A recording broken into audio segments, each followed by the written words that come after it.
Hi there. So I'd like to take a minute here and just give you a little bit more of a window into what my novel BioDad is going to be about, and to share with you a couple selections from it to see if you might like to read it and help me make it real by donating to my Kickstarter project. So, BioDad is a novel about a young man named Roman who grows up without knowing his biological father, and so he creates an imaginary relationship with him based on the few pieces of information he has. And then this comes into direct conflict with the reality of finally meeting his biological father. And Roman meets his biological father at sort of two distinct periods in his life, with a lot of years in between where he's able to sort of rebuild a new imaginary relationship. It's based on my own story. I grew up without my biological father in my life, and I met him for the first time when I was 17 years old, and I showed up on his doorstep. And we have met each other a handful of times since then, and the experience has meant a lot to me in my life, and I would like to share it. I've chosen to fictionalize it because I don't want to ruin or damage anyone's reputation, and because I think it gives me more freedom to play with the format in a way that telling it as a memoir wouldn't. So anyway, here are a couple selections from the novel. I hope you enjoy it.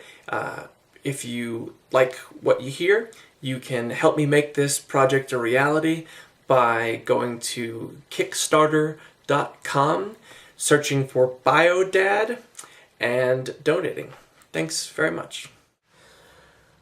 Whenever I close my eyes to conjure an image depicting the circumstances of the start of my story, what I see is blurry with hints of vivid detail, but always the same. My impression of my beginning begins neither at conception nor birth, but somewhere in between. On a firm mattress, nestled into an oak bed frame, sitting on red floral carpet, running into walls that aren't there, lays a dark man on a stupid woman. Neither of them has a face. Even their limbs are unclear, but he is slapping mechanically into her to the beat of Louie Louie, but without the music. On every out they breathe in like they're shocked. On every in they breathe out like a pig under a knife. Then the door is kicked in like it was rigged to explode, and my mother enters, her eyes red, and her skin pulled unnaturally tight. She screams so that everyone in the room goes temporarily deaf, except for me. My ears have been protected by the layers of fluid and tissue in my mother's womb. I am, however, stirred by the noise. I turn my head to gaze through my mother's belly button into the outside world. I see the dark man and the stupid woman. I see a lamp narrowly miss the dark man's head and shatter against the now deep, vibrant red wall. I see the stupid woman try to hide in a ball on the firm mattress. I know two things. I am supposed to hate that man, and that woman is a bitch. Then I open my eyes and try to think of happier images. I have taken part in exactly one prank phone call in my life, and I didn't even talk. I told Tina what to say. Ask for him and say it's a customer survey, or a sales call, or something, or just hang up when you confirm he is there, I said. I would have just stood there all day trying to plot the best way to do this, but luckily Tina was good at taking action. Just go in the other room and I will do it. You are making me jumpy, she said. From the next room, I could barely hear a thing. I began to busy myself memorizing the number of cute little porcelain mice on a nearby shelf, but had barely gotten started when Tina walked in. The conversation was too short. Must be the wrong house. Was he there, I asked. No, she replied. My brain boiled over with obscenities. But it is definitely his place, she added. It is? I asked. Yeah. Sounds like he just stepped out. Good enough? I don't know. What do you think? I say let's do it. Shit. Really? Okay.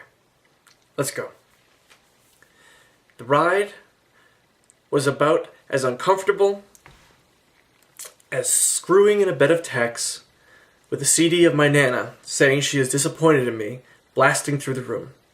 I drove, but I shouldn't have. I could have driven straight through the middle of an elementary school recess and only wondered when it had rained red once I finally parked.